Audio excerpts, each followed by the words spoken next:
all of these social and climate crises that we see are a direct result of the removal of people of color from access to land and nature. You can't like take out one chunk of the ecosystem and act like everything's going to be okay. Hello, everybody. Welcome to the Trip Sitting Podcast, where we explore what it means to be human. I am your host, Cam Leeds, and this week I'm going to keep it relatively short and simple before we get into it with our guest, Kēnya Stoute, who is an amazing individual, and I'm so glad that I had the pleasure of talking with them. Before we get into it, make sure that you are following the Trip Sitting Podcast on whichever podcast platform that you are streaming this on. If you feel so called, feel free to give this a rating so we get in front of more viewers, and be sure that you're also following us on social media at tripsitting.blog.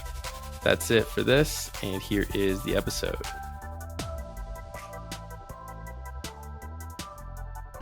Kēnya, welcome to the Trip Sitting Podcast, where we explore what it means to be human. And we are here in what would you call this place that we're in right now, actually? Where are we? Where are you? We are within Perma Tierra. I am terrible about rolling my R's, and it's really ridiculous that I decided to name my space a name that requires R rolling, but I figure it's like it'll force me to either just accept just the fact that I maybe have a speech impediment that doesn't allow me to roll my R's. I can't roll my R's every time I try. I'm like terrible. Perma Tierra. That wasn't that bad, actually. That wasn't that bad. But I'm not even gonna try because it's not gonna go well.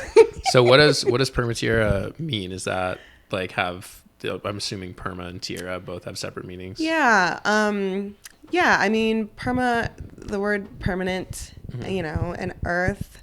Tierra is the Hispanic Latin. I don't know what exactly. I mean, it's just that word for earth in a lot of Black and brown cultures. And so I as a biracial person, I felt like a word with kind of like two parts to it that flows together in a way that feels really whole.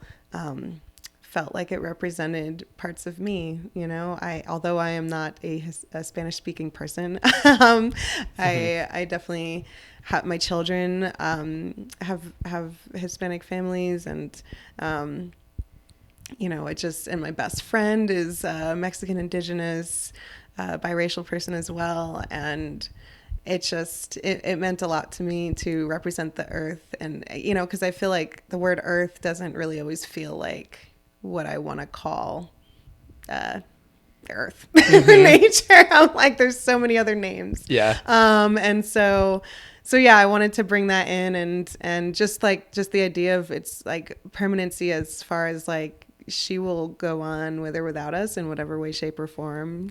She will. That's something that I always think about a lot, and especially with I think what we're doing to the earth, right? How we simply just take all of our resources and don't do a good job of truly giving back and understanding where we are. It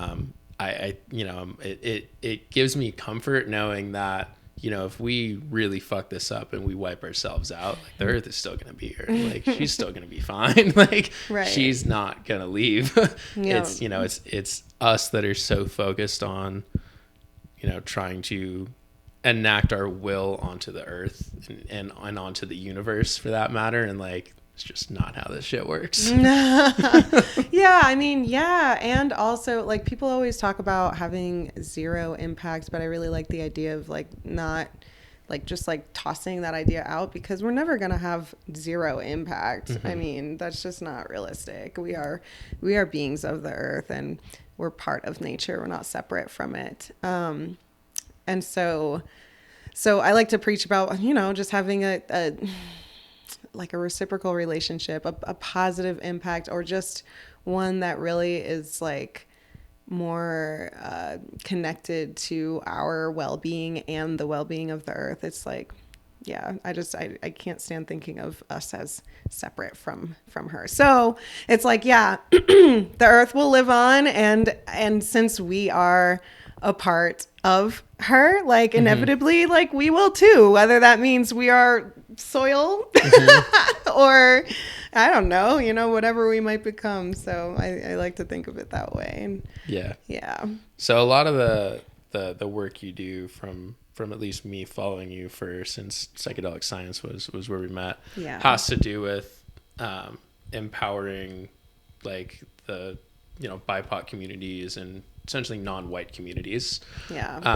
Because I'm as a white person, like we haven't been the greatest, I'm not gonna lie. But so like, I mean, was that something that you've always been like really, really passionate about? Yeah, well, so like I said, I'm a biracial person. My mom is actually, I think I'm wearing my Italian shirt.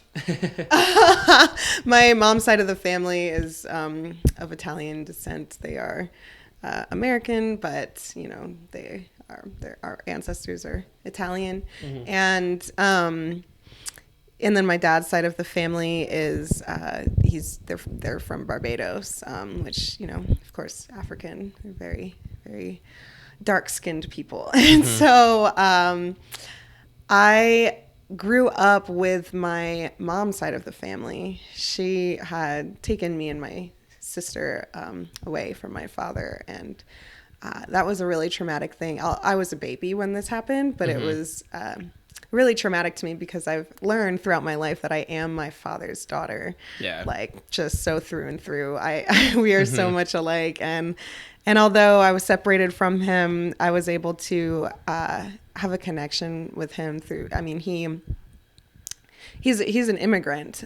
He just got his citizenship actually last year. Wow. Yeah, after being here for many years. I've heard that process is like actually truly fucking terrible. Yeah. Which can bring me down a whole thing, but like, I mean, I the whole idea of people that are against immigrants coming into the country like illegally saying like, oh, why don't they just go through the citizens process? It literally takes 20 plus years, right, most of the time. Yeah. So like it's not an option for people that are fleeing countries where like they literally might die if they stay there, and like right, or where the conditions are just so bad. So it's really funny to hear people say that and like think that they're so confident in them saying that, being like, well, they should just come here legally. Like they have no idea what the process is. Yeah, I mean, we've all come here illegally in a way. The only people who have been here are the indigenous, so yeah, it's a ridiculous thing that people say. But yeah, although I didn't grow up with, the black side of my family, Afro-Caribbean, my soul just has so much of that culture like embedded into my being. And me and my mother did not get along. She hated that she could see my father in me, even though I think she had hoped that I would be nothing like him because, she removed me from him and his side of the family when I was a baby, but so that pissed her off. And I had a rough childhood growing up with my mother. She treated me in very abusive ways, and I, as a black person, although I'm biracial, I'm black. The world sees me as black and Afro, and that's the way I'm treated. And so I very much identify as being black. It's not even an identity. I mean, it just is what it is. Yeah. I'm a black person. If just looking at skin color simply, like it's, I don't know. It's obviously I see sort of like the need and like why we, put ourselves in these different classes of like, black, white, Asian, like whatever our race is. But like, I think a lot of the times we all do genuinely forget that like we are all humans, right? And like we genuinely think of like a lot of people really do think of themselves as different from other races, like just because they were simply born in a different part of the world. When like we are all human at the end of the day. Obviously like our traditions are different, and like the way that we grew up, the way that we were raised, the way that we think about community versus individualism, and America versus other countries and things like that. But I wish there was a way for people to genuinely see the humanity in everybody, which is why I love psychedelics, which we'll get into. But yeah, that was that rant. Yeah, I think, like growing up as a biracial person, I grew up with a lot of that, or like the saying of like I don't see color, and that like I think that saying is bullshit. It like, is.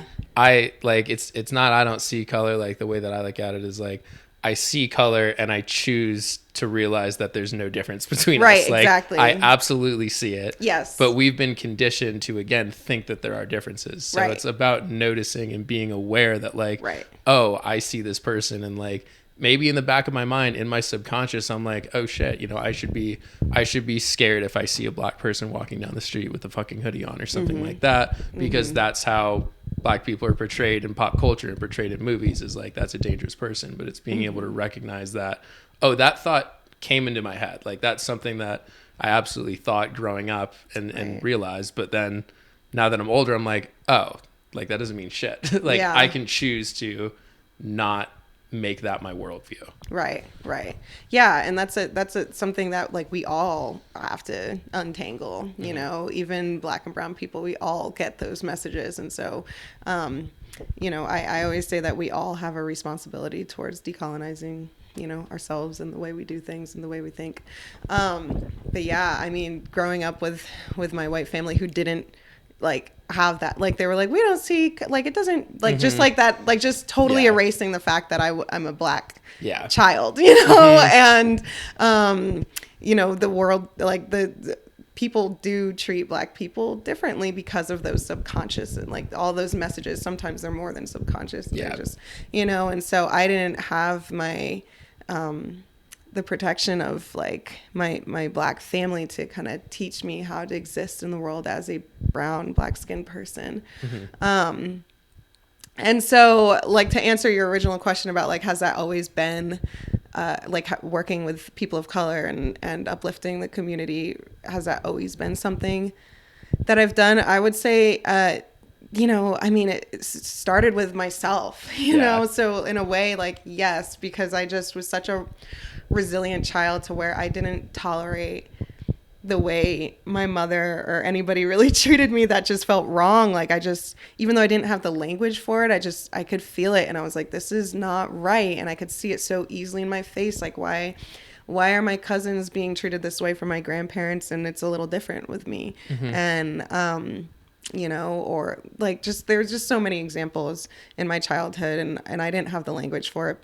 But as an adult, I gained that through reconnecting with my blackness and with my black family and with black community. It was the most healing thing for me to just, this is like really embarrassing for me, or like, it's just really shame. I feel a lot of shame around it because now that I know, I'm like, damn. But when I was a kid, I used to proudly say that I was like, I'm an Oreo. I'm black on the outside, but I'm white on the inside. And it was like a way for me to kind of like protect myself, right? Because I didn't want people to like treat me like a black person. I wanted people to think of me as a white person and like to include me. Because I mean, as a kid I grew up in Connecticut. I was going to say, when I think of Connecticut, I think white. Yeah. I mean, well, yeah, it's definitely like the dominant culture is white privilege.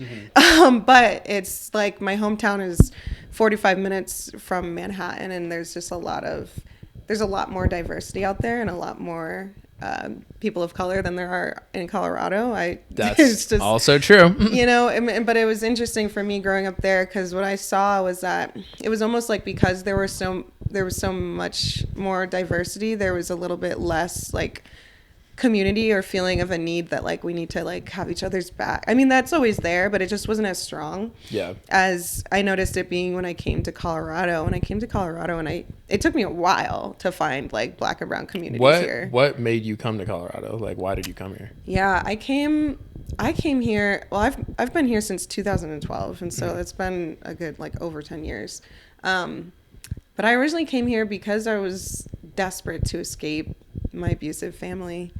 And I had a kid at 17, and I just like could not figure out how to make life work for me in Connecticut. I was surrounded by toxic and abusive people, toxic and abusive like culture, like as far as like just materialistic thinking and things. Yeah, things like New York, it just, I don't know. Some people really love New York, and I get that, but it wasn't really it for me. Yeah. I was always, people were like, Kēnya, you're such a hippie, because even though I'm like, I'm not a hippie. I know hippies. I know them. It's not me.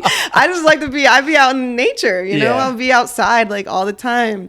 And because nature was my mother, growing up with my abusive, like human mother, I always went outside to be safe and seek comfort and to like feel understood and to just like be. Did you always feel like you had that like connection to the earth, like the genuine sense of like, I am part of the earth? Yeah.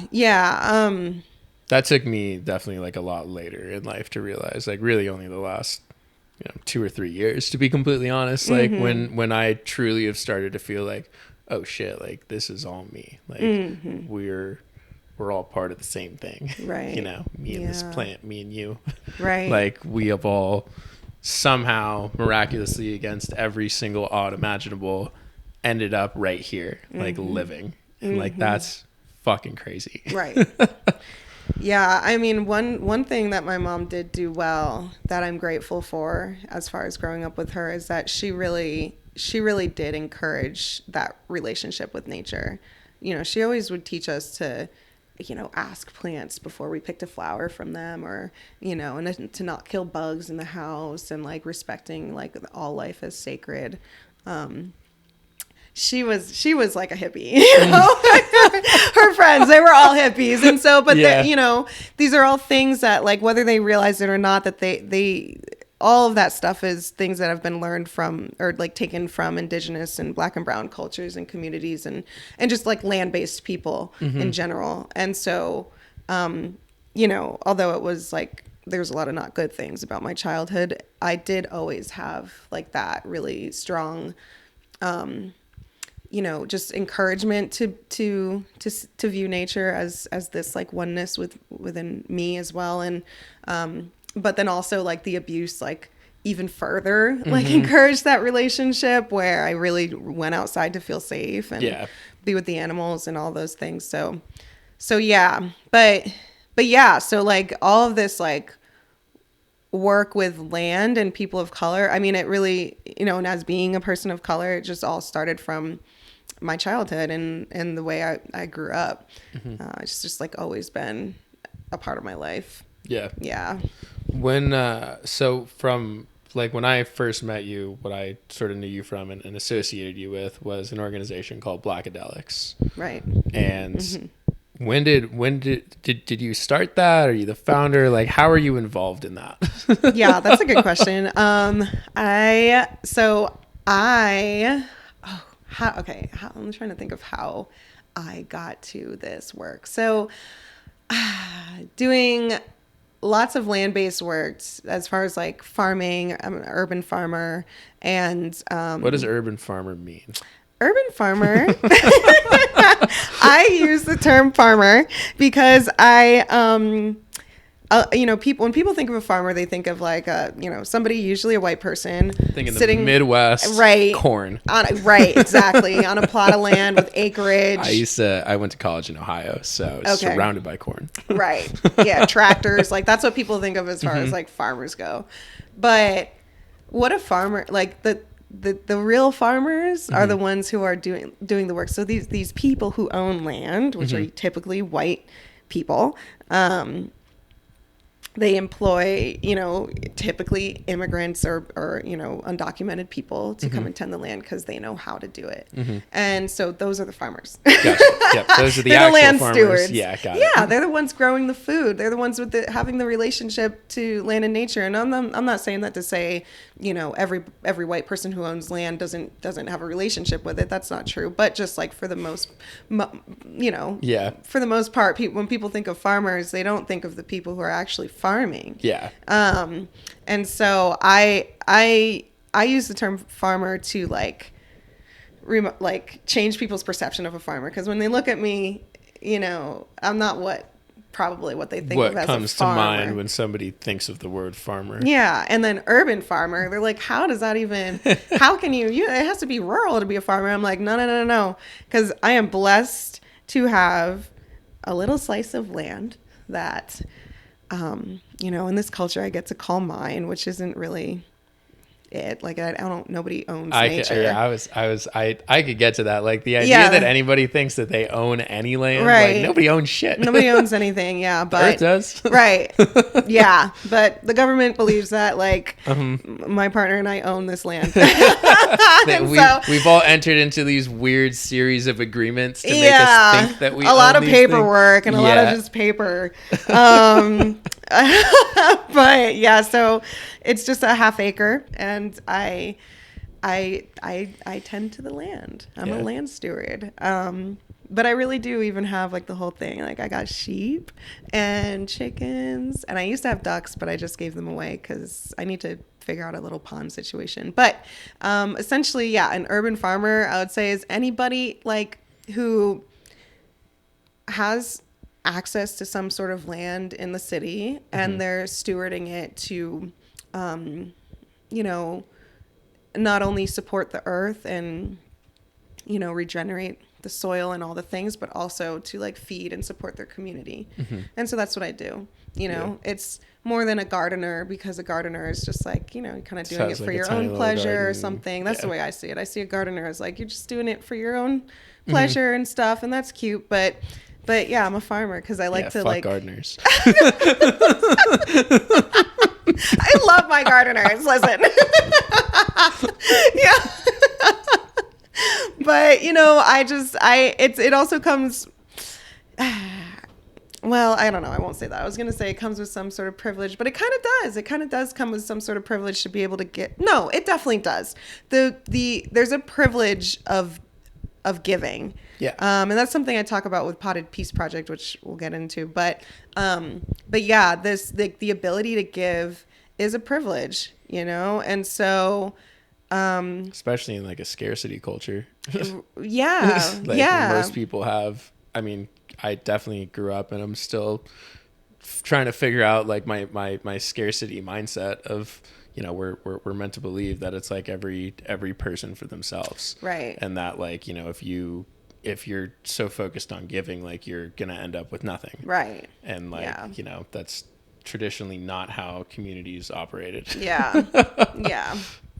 Yeah. It doesn't, yeah, it's, there's a part of it that's like just, untangling those thoughts in our brains. But then there's also part of it where really it's like, yeah, some of us, because of the society, the way things are and how we live and how we're forced to live, like some people we can't give. At least not as much as maybe some other people can. Yeah.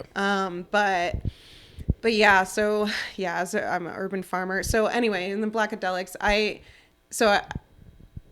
so in my urban farming, my land stewardship and growing food and tapping into like, medicine, from nature, which again has always been a part of my life growing up with my hippie mom. But,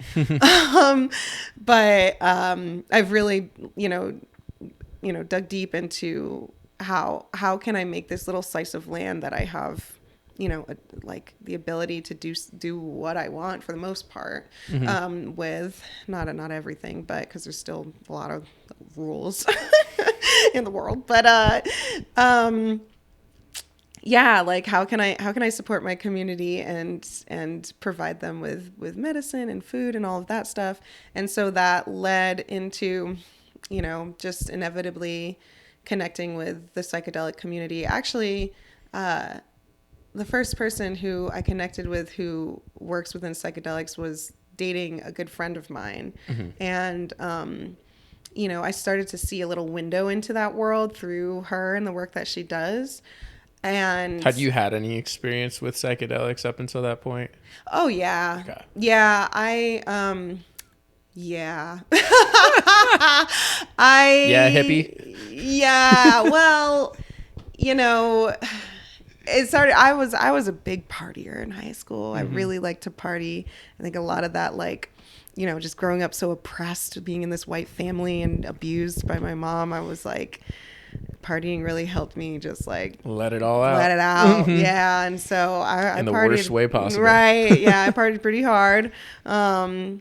You know, definitely in some ways led to me getting pregnant at 17. But it's all good. I definitely, you know, had some not so great experiences with, you know, psychedelics. Not the psychedelics I work with today, but like other more like manufactured kind of like psychedelics, like LSD, MDMA type things. MDMA, like, yeah, and like, yeah, I think that was kind of probably the first bit. Well, MDMA and like cocaine. Yeah. Yeah, I think those were kind of like the first ones I started dabbling into, and even like, you know, pharmaceuticals like Adderall. Yeah. Although that was not like too, luckily I didn't get too deep into that. But yeah, there was a point where I had just this one night did like way too much Molly and did not have a good time, and I was like, whoa, I need to check this relationship. Like, what is this? You know, I just like don't want to fall into some crazy like pit where I'm just like, I don't know, doing things that aren't really supporting me. And especially as a mom, like at that point I, you know, like was just like, I want to be I don't want to be doing like shit like that. So, and like, or not like shit like that. I shouldn't say that, but just like the way I was doing it was like shit. Yeah. When you're, more so like out of control, like when you're not doing it with intention. Yeah, right. When you're doing it like doing it to escape versus doing it to be more present. Like you can use the exact same substance for both of those things. And so like, at least, you know, that's how I look at how my relationship with a lot of these substances has changed over time. Is like a lot of it was subconsciously. Like I never went into like, you know, my night of drinking being like, yep, here to escape. Looking back on it, I can see like that's absolutely what I was doing a lot of the time. And even like a lot of my early LSD use was like, yeah, I don't like my life as it is, so I can go to this fun little psychedelic land and have the best time of my life. Now it's I still can have the best time of my life, but like I'm a lot more present with it. Right. Yeah, there's something you said like about escaping. You know, I think it's okay sometimes to like do things with the intention to escape, because let's be honest, this world is especially for Black and brown people. Like this shit's kind of fucked. Yeah. You know, like where we're at. And so I agree with you. Actually. Sometimes, you know, I do. Yeah. But I think it's important again to still have the intention behind it. Like I'm doing this right now because I'm gonna take a break. Yeah, exactly. Like I'm shutting off. I'm gonna do this. I'm gonna come back. Exactly. Later. Like, exactly. Like I'm gonna come back later. Right. It's like the unchecked stuff. I mean, I'd go drinking 4 nights a week, and I'd be drinking probably like at least 10 drinks every single night. Right. Like, you know, there's no intention behind that. Right. Yeah. That's like you're low key killing yourself. Yeah, exactly. Do you want to escape like that? Because that's a whole nother story. And, you know, I was not trying to escape like that. And, you know, luckily, I mean, my deep connection with nature always had me feeling like, no, I like being here. Like, I like life. I want to be alive, and I want to be able to enjoy life for as long as I possibly can. But shit's hard.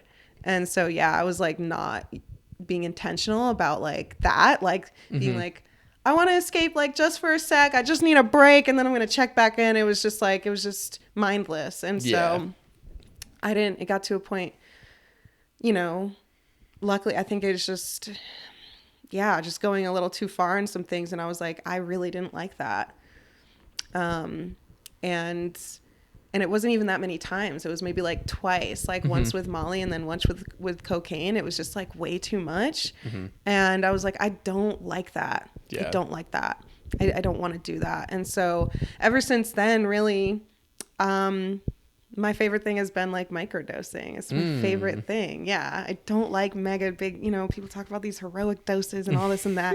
And I'm like, I really don't care for any of that. I don't need that. There's enough magic here on earth. I just want to be here and like have a little bit of support because shit is hard here, but also it's really beautiful here and I'm happy to be here. So, yeah, I definitely, before like getting that window into the psychedelic world, as far as like people like working in it, I definitely had, my fair share of experiences, and just with plant medicines in general. You know, growing up with herbs my whole life, like there's always been that magic as well. But yeah, Blackadelics came about after, starting to kind of like tap in with some people in that community. And meeting this beautiful, wonderful human named Sovereign, who is the founder of Blackadelics. Gotcha. Yeah, so not me by any means. Blackadelics was Sovereign's dream, or just like vision. Sovereign's a visionary and just like just an amazing person.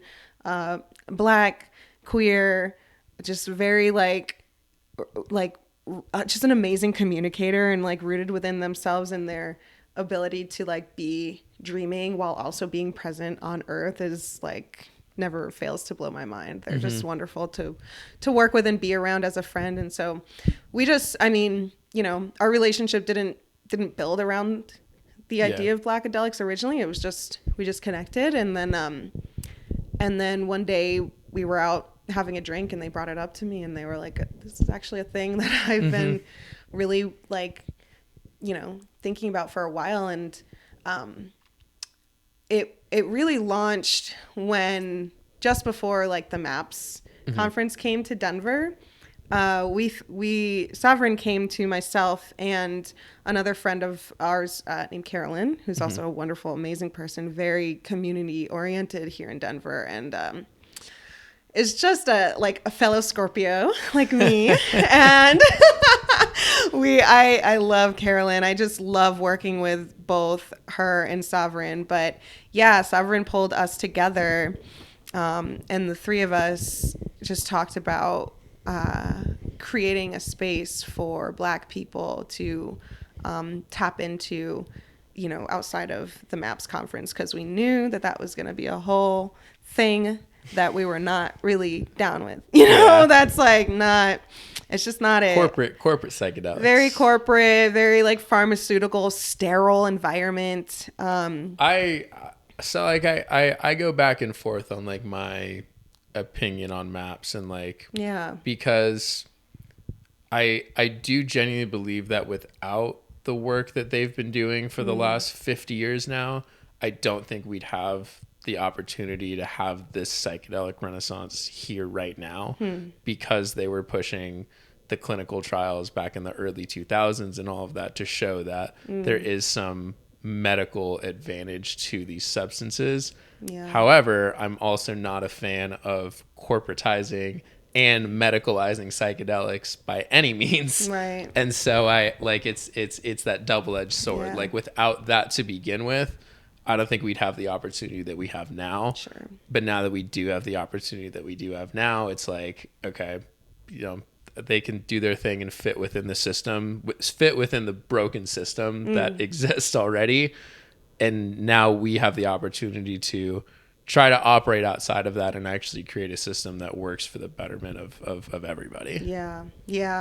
I feel that. I mean, I don't, I keep the whole like psychedelic world outside of just like Blackadelics is like really my the only thing. Yeah.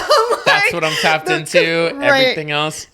The rest of it is just too much for me. And so I don't get too deep into it. I'm just very careful with who I engage with as far as like folks within the psychedelic world.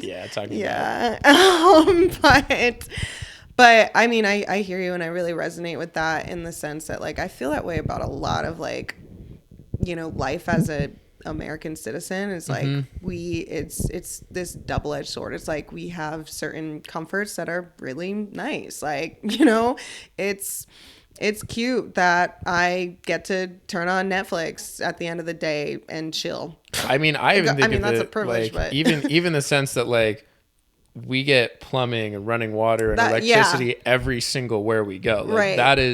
That's the crazy. expectation.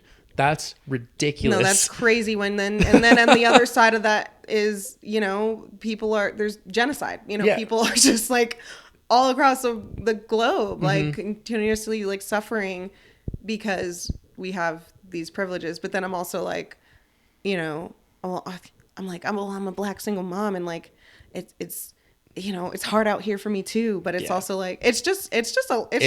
I feel like everything is a double-edged sword in today's world, and it's tough to like, you know, like people kind of make you want to feel like ashamed or guilty for then saying like, oh, it's hard for me.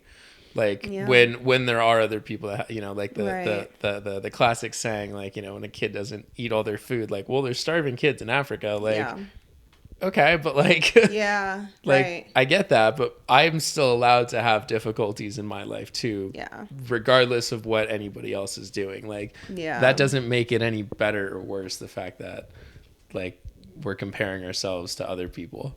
I was, you know, taught at a point to just think of like pain as relative, because, you know, being such an activist in so many ways, I'm like, nah, you know, but like, you know, it's like, how dare you complain when like all this other stuff is happening. But yeah, I mean, pain is really like it's relative, you know, and so yeah, it's a tricky one. It's hard to be both like grateful while also suffering, because, you know, we are also in the belly of the beast, you know, as, you know, citizens of this so-called freaking thing, like government, which we're like, you know, we're captured, we're within it, you know. I'm still and here, and it still hasn't gotten to the point where I've chosen to leave yet.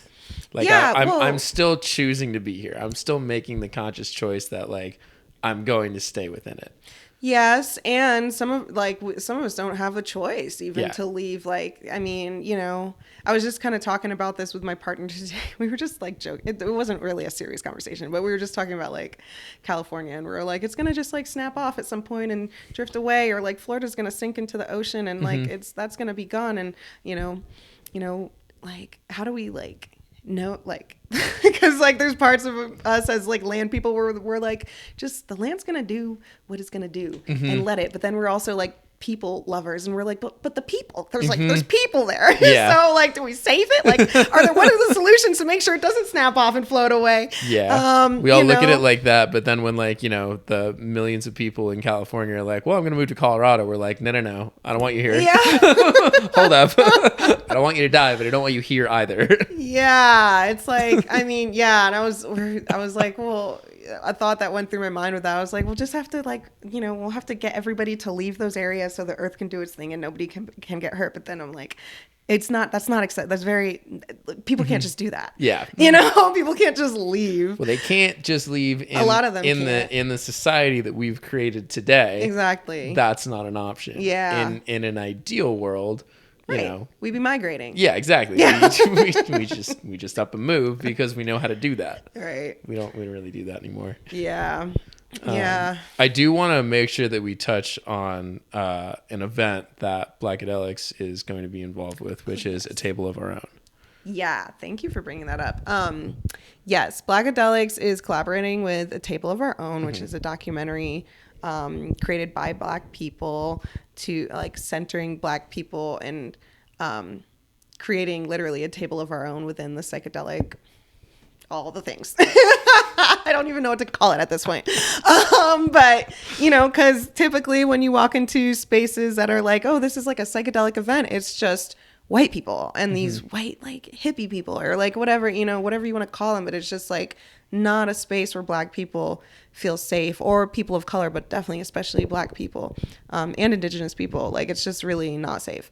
And so A Table of Our Own, like, you know, not only shares like the experiences of Black people, you know, who have been within the psychedelic spaces, but who, you know, or use like the psychedelic medicines to support themselves and their communities. But yeah, it's like, it's just it's a really thought provoking, and like, it makes all people, I think, feel good to see this. Like, yeah, it's about time, you know, this is like, this is done differently. It doesn't need to like just be like the space where it's just white people tripping space out. Where you know? I mean, you know, essentially what's happened with every other industry continues to happen with this. Like, Yeah. you don't want, I mean, I hate even using the word industry. Right. I absolutely fucking hate it. But Right. like, it's shaping up to be that way. Yeah, right. Yeah, it sucks to use the term industry when it's like, we're talking about nature. And that's what's always like bugged me out about, like, even the word psychedelics. I'm like, but we're talking about nature, you know, like, what? Like, why is there even a whole other word for it? We're talking about nature and plants and, you know, medicine to help people. Mushrooms. Yeah, it's like, it's kind of crazy. But yeah, Blackadelics and A Table of Our Own, we're going to do a 2-day screening of their documentary. So on, what is it, Wednesday, I think? Wednesday, February 7th is going to be the first night of the screening, which is going to be really exciting because there's an after party with our friend E-Man, who goes by Name Backwards. He's a musician, a Black musician that hosts Off the Cuff at the Meadowlark, which is an old, you know, underground kind of bar in Denver and venue that's been around for as long as I've been here. And yeah, he really holds down that space to be what Denver used to be, which was, or at least that area of Denver, is a historically Black neighborhood. And it's been gentrified, and so things have changed. But he holds down this thing every night where it's like centering people of color. And so we're having the after party there, and it's a donation-based event. And the after party is donation-based is what I mean to say. And then the fundraiser, or the screening, is a fundraiser for the people who created the documentary of A Table of Our Own. Gotcha. And so it's all going back to support Black people, Black musicians. We as Blackadelics are just like, we're stoked to see this happen. And so that's why we've partnered with A Table of Our Own. We're not really getting anything out of it other than like being like, hey, we're out here. Yeah. Like, if you're trying to tap into some Black community in Denver or just beyond. And this event is open to like everybody. It's open to everybody. Yeah. It's centering Black people. Yeah. You know, it's happening during Black History Month. It's like a kickoff for Black History Month because it's right in the beginning of the month. And, but, you know, everybody's welcome. We want people to see this, you know, and we want people to feel as excited about supporting it as like we are, you know, because really it's for everybody. Like I was telling you earlier, all of these social and climate crises that we see are a direct result of the removal of people of color from access to land and nature. You can't like take out one chunk of the ecosystem and act like everything's going to be okay. Yeah. And we are a part of nature, like I said. And so us being removed has been this ripple effect of like craziness. And so like centering Black people and what we want and need is for everybody. Yeah. You know? So yeah, everybody's welcome to this. It's 2 days, like I said, February 7th and February 8th. There's a private after party on the 8th. Invite only. Invite only. Okay. But yeah, so the 7th will be very open to everybody. The 8th is open to everybody as well for the screening. But yeah, we're just having a private after party that night. Cool. This is a question that like you really may not know the answer to because it's obviously very nuanced and like there's a lot that goes into it. But like I 100% like understand the need for the Black community to have their own space within psychedelics because like you're right, when I think of the psychedelic community, like I'm thinking of a bunch of white hippies like just hanging out and selling each other crystals that they don't fucking know a thing about.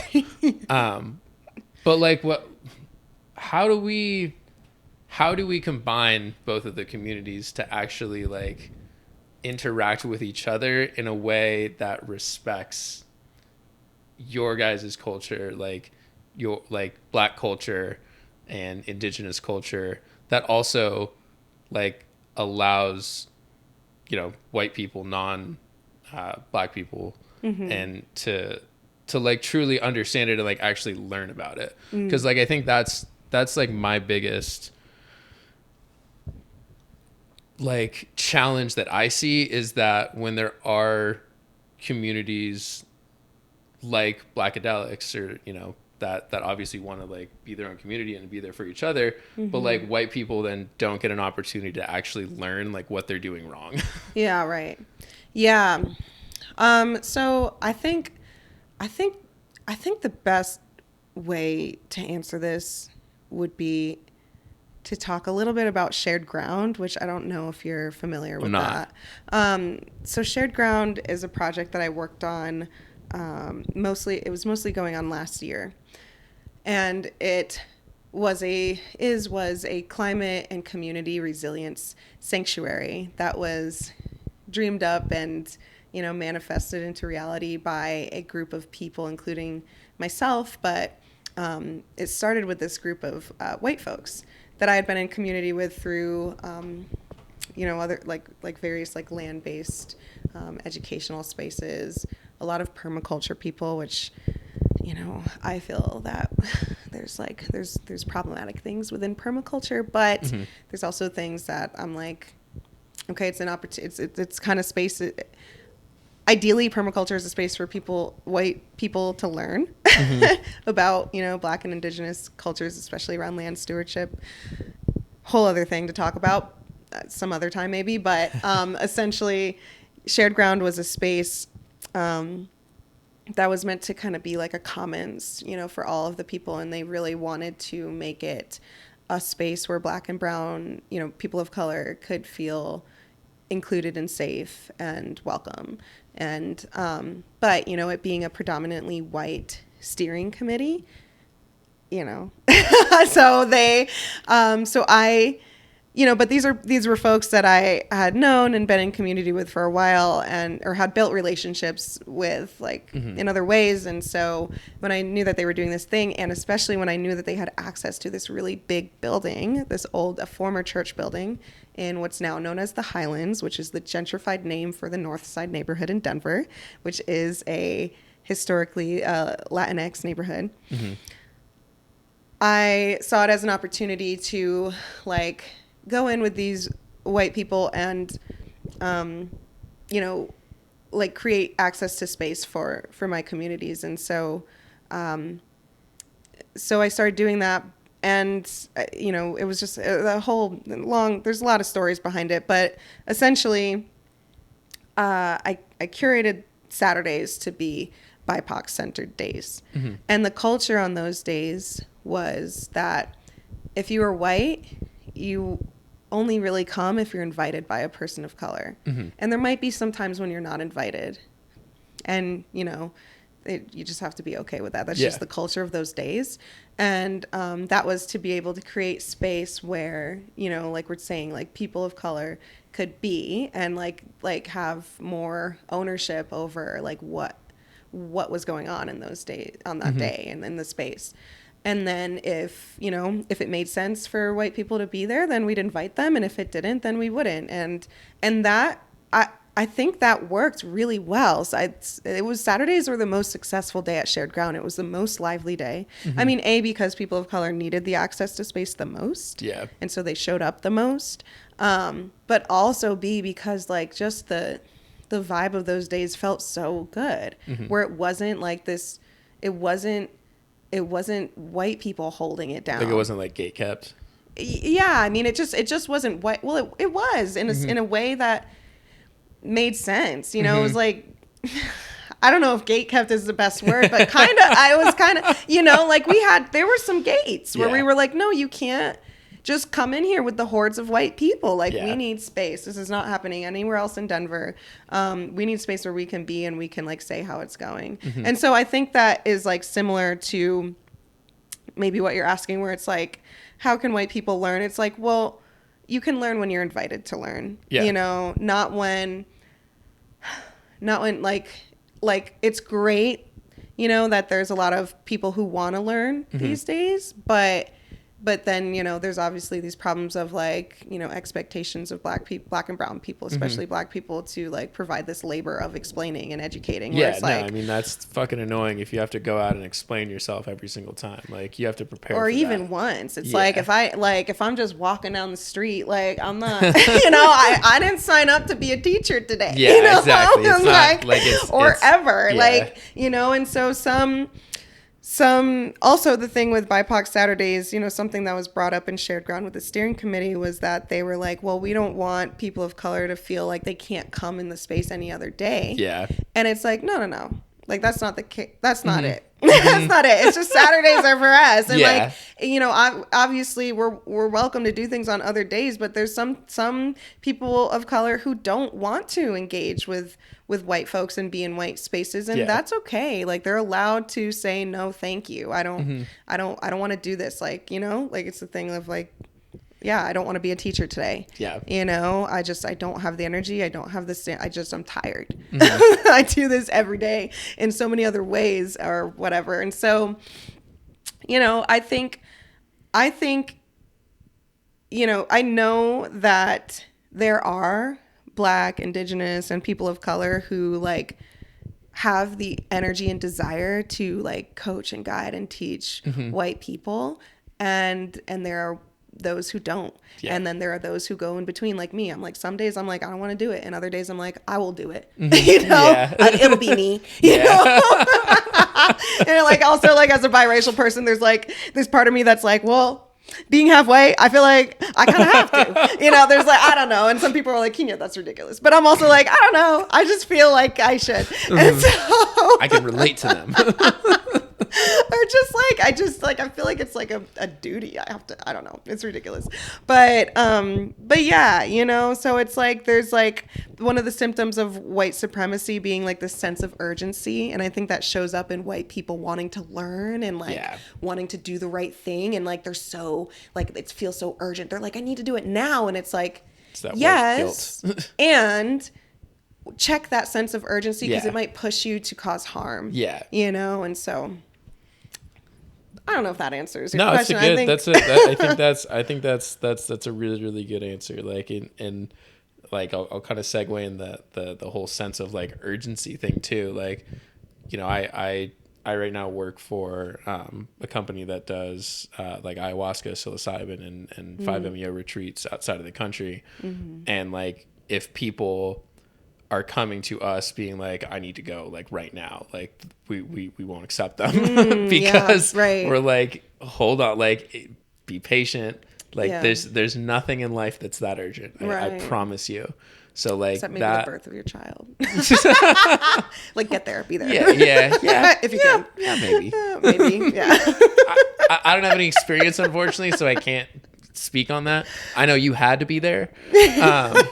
I technically get the option if and when that time comes, but that's neither here nor there. But yeah, that sense of urgency and like, you know, we just grow up in a society where like we're used to just having everything now, and like I want it now, and like, you know, the second that I realize like, oh shit, I've been doing this wrong like this the whole time, tell me now how to fix it immediately, so I can make up for all that shit. Whereas that's not the proper thing to do. Like it takes time to learn the lessons. It's not something that can necessarily be learned now because it's years and years and years and years of being fed the wrong things. And so like that takes time to unravel. It's not something that can be done immediately. Like the idea behind integration and psychedelics is the fact that like it's not a magic pill. You're not taking these and, you know, solving all your traumas in one night. It's going to show you some things, but now you have to do the work to actually, you know, integrate that back into your everyday life and embody the principles that you might learn. Right. Yeah. Oh, there was something I was thinking of when you were talking. My neurodivergence has me like firing off thoughts while people were talking. Then I'm like, no, wait, Kēnya, focus because they have a lot more to say. I do that all the time. And then I refocus. And then by the time they're done, I'm like, wait. By the time they're done, I'll like forget half of what they said. I was like, damn, I was trying to focus so hard on what you said that I missed it. No, but yeah, I mean, I think yeah, that sense of urgency really, really does show up. In the people who like really want to do the right thing, but then that comes in and has them doing the wrong thing. And then they're like, wait, but what? And then there's this whole like explaining more labor that like a lot of Black and brown people have to do, where it's like, and they're so confused because they're like, but I'm trying to do the right thing. I'm trying to learn. And it's like, no, but hold on. You don't get it. I'm tired. Yeah. And so, you want to learn. I don't want to teach. No. This happens on my schedule. Right. Yeah. Or also like there's plenty of resources. There's plenty of books. Like people have written. And look, I get it. I'm not the best. Like, I don't like learning through reading. That's not my favorite learning style. Like, my favorite learning style is to have a conversation or like to have like hands-on, experience and stuff. And so I get that. But also like, there's also like the white supremacy symptom of a fear of discomfort. And like, okay, it might be a little uncomfortable for you to learn from reading a book. Yeah. But that is very minor in comparison to what our ancestors went through and what we continue to go through. Yeah. So you can read a book. If you're really that urgent to learn, like there's so many books. You can spend your time reading books and hey, maybe eventually there's going to be a Black person or brown person that comes up and it says, I'm ready. I'm going to teach. I want to teach you. Are you ready? Yeah. And then there you go. But like, yeah. So yeah, I mean, I think like, yeah, Blackadelics, and it's our intention with Blackadelics is to have it be an all Black psychedelic community, and that's that can be tricky in the sense of like we don't want people from within our own community to feel excluded. Like myself, for example, being a biracial person, I have this deep concern for other biracial people who are Black to feel like, am I allowed?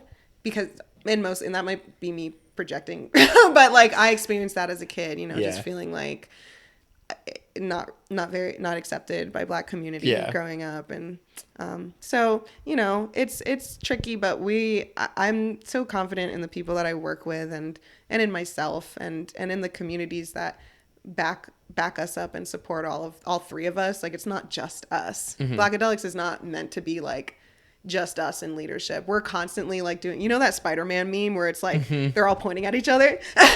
We like the three of us always joke about it because whenever there's like an opportunity for one of us to be centered, like it's like, oh, maybe there's a panel and like it's like somebody's got to you come on too. Yeah, and we're all like you because like none of us really want to have power like that. No, and then that's why I feel so confident in the three of us working together as a team, is because we're not at all power seekers or hoarders. It's just it's work. Again, it's a lot of work. And as Black people, a Black woman, a Black femme, and a Black queer person saw, it's like the three of us were all fucking tired. Yeah. So we really don't want to do more work. You guys have your own lives too. Like exactly. Blackadelics is not your life. No. It's part of your life. It's a part of our life, and we really want it to be a part of like so many people's lives, and we want so many people, Black people to feel like empowered by it in the sense of like, where it's like they can have like there can be this sense of leadership that is really community based, not just like three people. Yeah. Well, on that note, I think we're gonna cut it here, and before we officially do, where can people find the things that you're working on? Any shout outs you want to give, find you, whatever it may be? Yeah. Oh my God. I could seriously talk forever. I can be found on Instagram at Cheese Smoothie, CHEEZ Smoothie. And then in my bio is like handles to all the things that I do. There's Blackadelics in there. There's Shared Ground. There's Potted Peace Project, which is my gift, my project where I gift free plants to people of color, just house plants and stuff and seeds. And my shop, Permatera, my dog grooming, doggy downtime, eco-friendly dog grooming.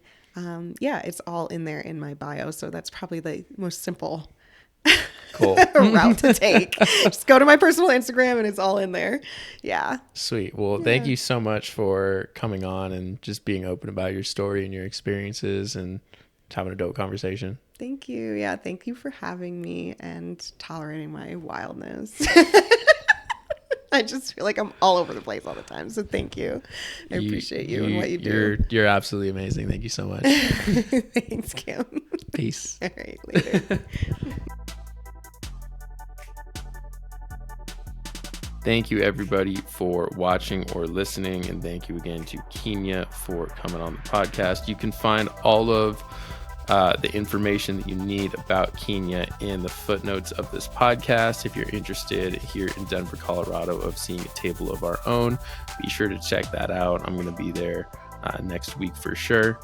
And if you want to work with me at all, please feel free to reach out to me on social media, or my email is tripsittingblog@gmail.com. That's it. Till next episode.